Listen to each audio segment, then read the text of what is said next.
అందరికి నమస్కారం అండి। ఈ రోజు సింగనమల నియోజకవర్గంలో ప్రజా సమస్యల గురించి ప్రజా వేదికను మనము నిర్వహిస్తూ మన నార్పల మండలం ఈ రోజు సింగనమల మండలంలో కూడా మండల కేంద్రం తహసీల్దార్ గారి ఆఫీస్ లో ప్రజా దర్బార్ని ఏర్పాటు చేయడం జరిగింది। ఈ రోజు దాదాపు అన్ని గ్రామాల నుంచి కూడా ప్రజలందరూ కూడా పొద్దున 10 గంటల నుంచి కూడా ఈ రోజు ఈ ప్రజా దర్బార్ లో కార్యక్రమం నిర్వహిస్తున్నప్పుడు కూడా దాదాపు ఎక్కువ శాతము ఈ రీసర్వే పేరిట జరిగినటువంటి రెవెన్యూ సమస్యల మీద చాలా సమస్యలు మా దృష్టికి తీసుకురావడం జరిగింది। కూటమి ప్రభుత్వం ఏర్పడిన తర్వాత ప్రతి గ్రామాల్లో కూడా ఈ గ్రామ రెవెన్యూ సదస్సుల్ని నిర్వహించడం జరిగింది। అక్కడ కూడా అప్పటికప్పుడు సాల్వ్ అయ్యే సమస్యలన్నింటినీ కూడా మనం నెరవేర్చాము। కానీ ఈ రీసర్వే జరిగినటువంటి గ్రామాల్లో అనేక అవకతవకలు అంటే 2-3 పార్టీస్ ఉన్నప్పటికీ కూడా ఎవరో వేరే వ్యక్తులు ఆన్లైన్ లెక్కించుకోవడము లేదా ఎక్స్టెంట్స్ తగ్గించి అది అర్హత ఉన్న వాళ్ళ పట్టాలు ఉన్నప్పటికీ కూడా వాళ్ళకి ఇవ్వకుండా వేరే చేయడము ఇట్లాంటివి అనేక కార్యక్రమాలు అనేక ఆక్రమణలకు గత వైసీపీ ప్రభుత్వం నిర్లక్ష్యం వల్ల చాలా రైతులు కానీ కుటుంబీకులు పేద కుటుంబాలు ఇబ్బంది పడే పరిస్థితి మా దృష్టికి వచ్చాయి। తహసీల్దార్ గారు ఖచ్చితంగా దీని మీద ఒక స్పెషల్ డ్రైవ్ అనేది అంటే ఓన్లీ రీసర్వే జరిగినటువంటి విలేజెస్ లో మనం ఖచ్చితంగా ఈ స్పెషల్ డ్రైవ్ ని వచ్చే నెలలో ఖచ్చితంగా పెట్టుకుంటామని కూడా ఈ రోజు ప్రజలకు కూడా హామీ ఇవ్వడం జరుగుతా ఉంది। అనేక రెవెన్యూ సదస్సులు తీసుకున్న రోజుకు ఒక కొత్త సమస్యని ఈ రోజు మనం చూస్తా ఉన్నాం। గతంలో కూడా మండలం హెడ్ క్వార్టర్ లో ఆ రోజు ఉన్నటువంటి వినోద్ కలెక్టర్ గారి ఆధ్వర్యంలో చేసినటువంటి సదస్సులో కూడా అనేక రెవెన్యూ సమస్యలు వస్తే అవి దాదాపు 70% వరకు కూడా క్లియర్ చేసిన పరిస్థితిని చూస్తున్నాము। ఆ రోజు మిగిలినటువంటి సమస్యలు కూడా ఈ రీసర్వే పేరిట ఉన్నటువంటి సమస్యలే కాబట్టి అవి కూడా స్పెషల్ డ్రైవ్ తీసుకోవాలని తహసీల్దార్ గారు కూడా చెప్పడం జరుగుతా ఉంది। అదే విధంగా హౌసింగ్ కోసం అంటే ఇళ్ల పట్టాల కోసం గతంలో 2014 నుంచి 19 వరకు ఎన్టీఆర్ గృహాలు ఇచ్చినప్పటికీ కూడా మా ఖాతాలో డబ్బులు కూడా పడలేని పరిస్థితి। మేము ఇల్లులు కూడా కట్టుకున్నాం 5 సంవత్సరాలు తెలుగుదేశం అని రాజకీయ కోణాలు మనకిచ్చి ఈ రోజు ఇబ్బంది పడే పరిస్థితిని చెప్తా ఉన్నారు। వాటిని కూడా బిల్లుల ప్రకారంగా మనం అన్ని డాక్యుమెంటేషన్స్ తీసుకుంటా ఉన్నాం। అర్హత ఉండి ప్రతి ఒక్కరికి బిల్లులు పడేవి కూడా మనం ఈ రోజు కూటమి ప్రభుత్వం ఏర్పడిన తర్వాత ఒక్కొక్కటిగా నెక్స్ట్ రిలీజ్ చేసుకుంటూ వెళ్తున్నామని కూడా వాళ్ళకి తెలియజేస్తూ అలాగే స్థలాలు లేని వాళ్ళకి ఇళ్ల పట్టాలు ఇస్తామని చెప్పి గత వైసీపీ ప్రభుత్వంలో ఆక్రమణలు చేసి మరి అక్కడ నివాసితులు లేని ప్రదేశాల్లో వాళ్ళకి పట్టాలు ఇవ్వడము లేదా శ్మశాన వాటికల దగ్గర పట్టాలు ఇవ్వడం ఇలాంటివన్నిటిని కూడా జరగడం జరిగింది।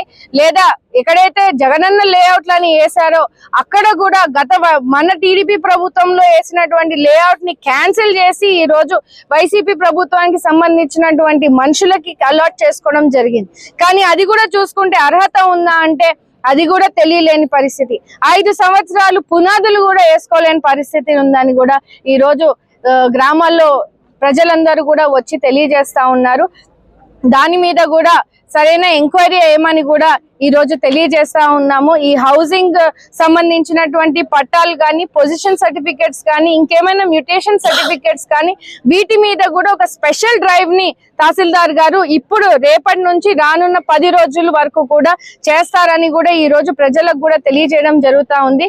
ఎందుకంటే ముఖ్యమంత్రి నారా చంద్రబాబు నాయుడు గారు ఈ సొంతింటి కళను పేద ప్రజల సొంతింటి కళను నిజం చేయడానికి ఈ రోజు అదనంగా డేట్స్ ని పొడిగించి ఈ రోజు నవంబర్ 30th వరకు కూడా ఈ దరఖాస్తు చేసుకోవాలని కూడా ఆయన అనౌన్స్మెంట్ చేయడం జరిగింది। అందులో భాగంగానే ఈ రోజు ఇన్ని సమస్యలు మా దృష్టికి రావడంతో పాటు మనం కూడా ఎక్కడికక్కడ కూడా ఒక స్పెషల్ డ్రైవ్ అంటే రెవెన్యూ డిపార్ట్మెంట్ అలాగే పంచాయతీ డిపార్ట్మెంట్ అలాగే హౌసింగ్ డిపార్ట్మెంట్ 3 కూడా ఈ 10 రోజుల పాటు స్పెషల్ డ్రైవ్ ని తహసీల్దార్ గారి ఆఫీస్ లో ఖచ్చితంగా చేసి నవంబర్ 30 తేదీ లోపు సచివాలయ సిబ్బందులకు కూడా మనం సరిహద్దు సూచనలు ఇస్తా ఉన్నాము। అక్కడ దరఖాస్తు చేసుకున్నటువన్నిటిని కూడా మండల హెడ్ క్వార్టర్స్ కి అప్లోడ్ చేసి రికార్డ్ చేపించి ఇంకా ఎవరైనా గ్రామాల్లో సమాచారం తెలియక ఉండి ఇళ్ల పట్టాల గురించి తిరుగుతున్న పరిస్థితులు ఉన్నాయి కూడా తెలుస్తా ఉంది కాబట్టి సచివాలయం సిబ్బందుల వాళ్ళకు కూడా మనం సూచనలు ఇవ్వడం జరిగింది।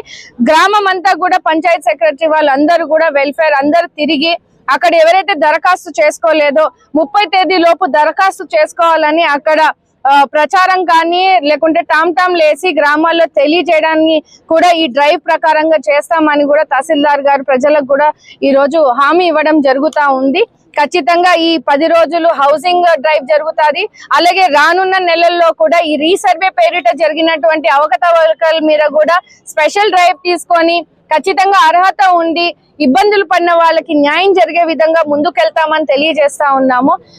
ఇంకా నీటి సమస్య మీద కూడా ఈ రోజు విచిత్రంగా అందరూ కూడా మండలంలో చాలా తక్కువ నీటి సమస్య ఉందని తెలియజేస్తా ఉన్నారు.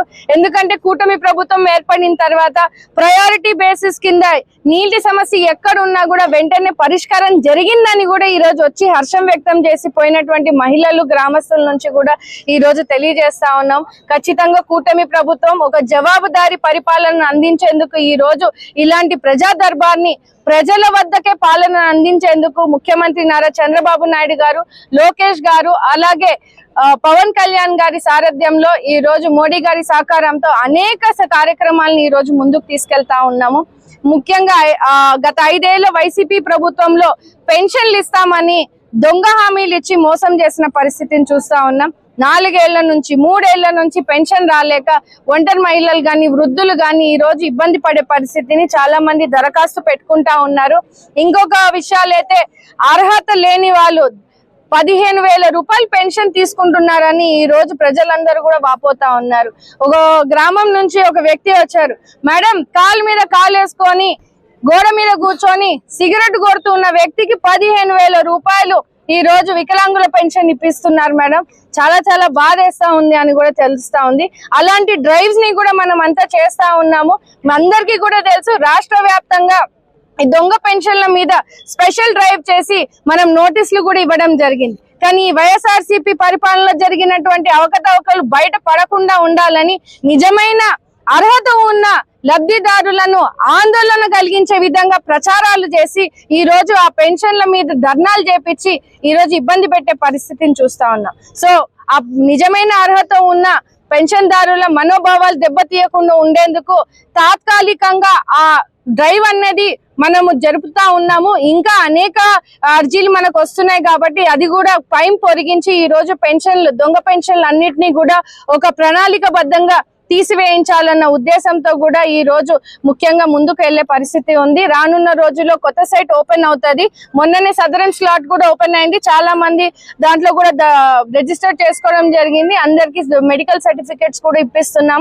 సో ఒక ప్రక్రియ ప్రకారంగా ఈ రోజు ప్రణాళికబద్ధంగా సూపర్ 6 పథకాలతో సహా గ్రామ అభివృద్ధి మీద అంటే మౌలిక సదుపాయాలు రోడ్లైతేనేమి కానీ మోటార్ నీటి సమస్యనైతేమి కానీ ఈ రోజు పట్టాల విషయంలో కానీ అన్నిటి మీద ఒక ప్రత్యేక అవగాహన తీసుకొని మరి ముందుకు వెళ్ళి ఈ రోజు కార్యక్రమాలు చేపట్టే పరిధిలో ఇలా ముందున్నాము. అండ్ ముఖ్యంగా సచివాలయ సిబ్బందుల మీద కొంచెము ఇబ్బంది పడే పరిస్థితిని ప్రజలు తెలియజేస్తా ఉన్నా. అంటే వాళ్ళ విధులు నిర్వహించే విధానంలో కూడా కొంచెము ఇబ్బంది పడే, అంటే అందరూ కాదు కొన్ని ప్లేసెస్ లో ఇంకా వైఎస్ఆర్సీపీ ప్రభుత్వంలో నడిచినటువంటి సంస్కృతి నడిచే పరిస్థితిని మన దృష్టికి తెచ్చారు. ఇక్కడ ఉన్నటువంటి అధికారులందరికీ కూడా మండల అధికారులు కూడా హెచ్చరించడం జరుగుతా ఉంది. కింది స్థాయిలో ఏదైతే నిర్లక్ష్యం వల్ల జరుగుతున్నటువంటి సమస్యల వల్ల ఈ రోజు ప్రభుత్వానికి చెడ్డ పేరు రాకుండా ఉండేందుకు కూడా చర్యలు తీసుకునేందుకు మండల స్థాయి అధికారులు కూడా ముందుకెళ్తా ఉన్నారు. ముఖ్యంగా పోలీస్ డిపార్ట్మెంట్ వాళ్ళు కూడా ఇట్లాంటి సమస్యల మీద ఎంతో చురుగ్గా సపోర్ట్ చేస్తూ ఈ రోజు ప్రజలకి అందుబాటులో ఉండి ఈ రోజు ఎక్కడ ఇబ్బందులు ఉన్నా కూడా తీర్చే విధంగా కూడా డిపార్ట్మెంట్ వాళ్ళు కూడా మాకు సహకరిస్తున్నారని కూడా ప్రజలు కూడా వచ్చి చెప్పడం జరుగుతా ఉంది. సో కూటమి ప్రభుత్వం లక్ష్యము ప్రజల బాగోగులు చూసుకొని రైతులు బాగుండాలి, సంక్షేమంగా ఉండాలి, సస్యశ్యామలంగా సింగనమల్ల మండలం కూడా ఉండాలని ఈ రోజు హెచ్ఎల్సీ కెనాల్ నీళ్లు కూడా విడుదల చేశాము. ఎక్కడైతే గత వైసీపీ ప్రభుత్వంలో జియోకి మాత్రమే పరిమితమైనటువంటి ఈ సింగనమల్ల లోకలైజేషన్ ని కూడా మనం ఈ రోజు గతంలో అసెంబ్లీ సాక్షిగా కూడా మాట్లాడడం జరిగింది. తూతు మంత్రం కింద పేపర్ల రూపంలో 50 చెరువులు నింపేందుకు జియో తెచ్చామన్నారు. కానీ అలొకేషన్ ఎప్పుడు కూడా ఏ 5 సంవత్సరాల్లో కూడా జరగలేని పరిస్థితి. దాన్ని కూడా మనము రీఆర్డర్ కోసం కూడా ఎస్టిమేషన్స్ అన్ని కూడా రీసర్వే పేరిట ఇచ్చాము. ఖచ్చితంగా దాని మీద కూడా ఈ రోజు ప్రత్యేక దృష్టి పెట్టి ప్రతి చెరువును నింపాలి, ప్రతి రైతు బాగుండాలని ఈ రోజు ముందుకెళ్తా ఉన్నాము. ఈ కాలువ నీళ్ల కోసం కూడా ఈ 3 కోట్ల రూపాయలు ఈ రోజు ఆయకట్టు పనులు కానీ అలాగే కెనాల్ పనులు కానీ ఈ రోజు మంచిగా చేసుకుంటూ ఈ రోజు ముందుకెళ్లే పరిస్థితిని కూడా చూస్తూ ఆ రైతులు కూడా చాలా హర్షం వ్యక్తం చేసే పరిస్థితి ఉంది.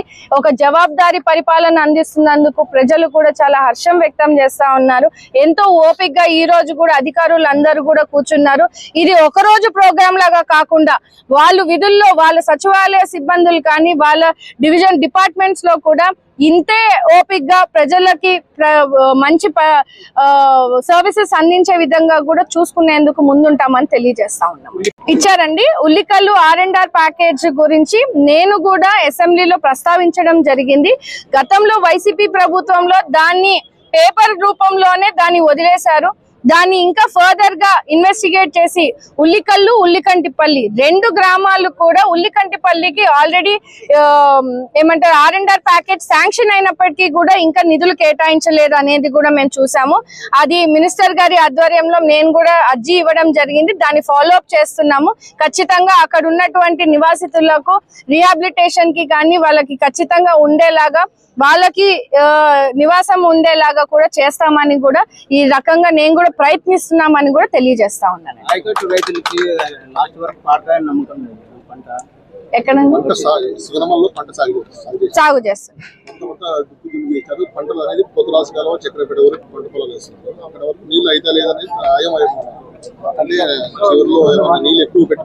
చెరువులో ఎవరు కూడా రైతులు ఆందోళన చెందాల్సిన అవసరం లేదండి. ఖచ్చితంగా ఇది ఇందాక నా దృష్టికి కూడా ఆయకట్టు ప్రెసిడెంట్ గారు కూడా స్థానికంగా ఉన్నటువంటి లీడర్స్ కూడా ప్రజలు పడుతున్న ఆందోళన నా దృష్టికి తెచ్చారు. ఖచ్చితంగా డిపార్ట్మెంట్ వారితో నేను కూడా చర్చ చేస్తాను, వచ్చి ఒకసారి విజిట్ చేస్తాను. ఎక్కడ కూడా రైతు ఇబ్బంది పడకుండా సంపూర్ణంగా నీళ్ళు ఇచ్చే ధ్యేయంతోనే మేము కూడా పని చేస్తా ఉన్నామని తెలియజేస్తా ఉన్నాను. అవునండి, సింగనమల మండల కేంద్రం గ్రామస్తులు మహిళలు అందరూ కూడా ఆంజనేయ స్వామికి సంబంధించినటువంటి దేవాలయము మూసివేస్తున్నారు. పూజారి అందుబాటులో లేరు.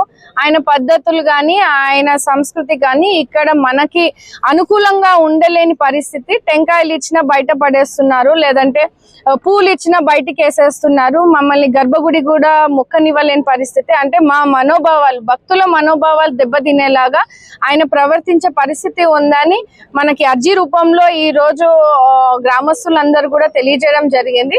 అది కొంతకాలం 6 నెలలు 7 నెలల నుంచి మన కొత్తగా తహసీల్దార్ గారు వచ్చినప్పుడు కూడా దీన్ని తహసీల్దార్ గారి ఆధ్వర్యంలో, పంచాయతీ ఆధ్వర్యంలో, అలాగే పోలీస్ డిపార్ట్మెంట్ గారి ఆధ్వర్యంలో పాత కమిటీని అందరినీ కూడా పిలిపించుకొని మాట్లాడడం జరిగింది. ఈ రిపోర్ట్ అంతా కూడా మేమంతా కలెక్టర్ గారికి అలాగే ఎస్పీ గారికి కూడా పెట్టడం జరిగింది. ఎందుకంటే ఈ దేవాలయము ఎండోన్మెంట్ కిందికి వచ్చేది కాదు, గ్రామంకి సంబంధించినటువంటి గుడి కాబట్టి దేవాలయాలు కాపాడుకొని దేవాలయాల్లో సంపూర్ణంగా పూజలు పునస్కారాలు చేయించుకునే విధంగా కూడా ఈ రోజు కూటమి ప్రభుత్వం అడుగులు వేస్తా ఉంది. కాబట్టి గతంలో 5 సంవత్సరాలు నిర్లక్ష్యం వహించినందుకు ఇక్కడ గ్రామంలో ప్రజలు ఇబ్బంది పడేది మన దృష్టికి తేవడం జరిగింది. మనం కూడా ఇక్కడ స్థానికులం కాబట్టి మాకు కూడా అపారమైన నమ్మకం ఆంజనేయ స్వామి మా ఇంటి దేవుడు.